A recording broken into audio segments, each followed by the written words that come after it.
మేము ఇప్పుడే కూడా మీ ముందు నుంచి అడుగుతున్నాము. మరి ఈరోజు రాజశేఖర్ మేము అన్యాయం చేయా, ఆయనకు కూడా ఎలక్షన్ పెట్టినప్పుడు మా డబ్బులు పెట్టుకొని మేము గెలిపించినాం.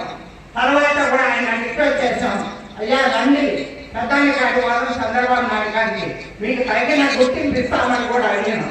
కానీ కొంతమంది పెడదోవ పెట్టించి మరి కొన్ని చేశారు. నేను ఒకటే చెప్తున్నా, ఈ అపోహలు నమ్మద్దు. అపోహలు పెట్టే వాళ్ళు తల్లి ఇప్పటికైనా కొట్టండి. పార్టీ పార్టీని వ్యాపారండి. ఎవరైనా అపోహలు పెట్టారో మరి ఈ అపోహలు పెట్టాలన్నారు. రాజశేఖర్ భూమి నేను కబ్జా చేసేదానండి. ఇదే సభలు అడుగుతున్నా, నేను కబ్జా చేసేనా చెప్పండి. మిమ్మల్ని కూడా అడుగుతున్నా, ఏ పొద్దు విజయంగా ఇన్నేళ్ళ కష్టపడి ఉండేది. ఎవరు భూములు కబ్జా చేయడం మంచి పేరు తెచ్చుకున్నా, అంతేగాని గోవాన్ని ఆశించాలా. ఈరోజు ఎవరైనా కూడా మాట నిలబొద్దు క్యాండిడేట్ డిక్లేర్ చేశాం.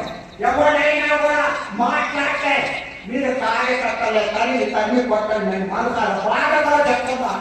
ఎందుకంటే ఓడబట్ట అనేది కొంతమంది చూస్తున్నారు, అది మంచిది కాదు. మనందరం కలిసికట్టుగా పనిచేసి ముగ్గురు పార్టీలు కలిసిన ఒక్కరిని ఓడగొట్టలేమా?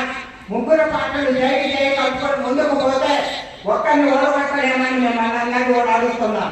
మీరందరూ ధైర్యంగా నేను నిజంగా మేము నడిపిస్తామని ఒక్కసారి మనసారా మీరు మొదలు చెప్పి చెప్తే మేము కూడా ముందు పోతాం. అదే చూస్తే ఇంతమంది అవకాశాలైనా మానవ మీద కూర్చుందాం. అలా పార్టీని అభ్యర్థిని ఓడగొట్టే కష్టం వద్దు.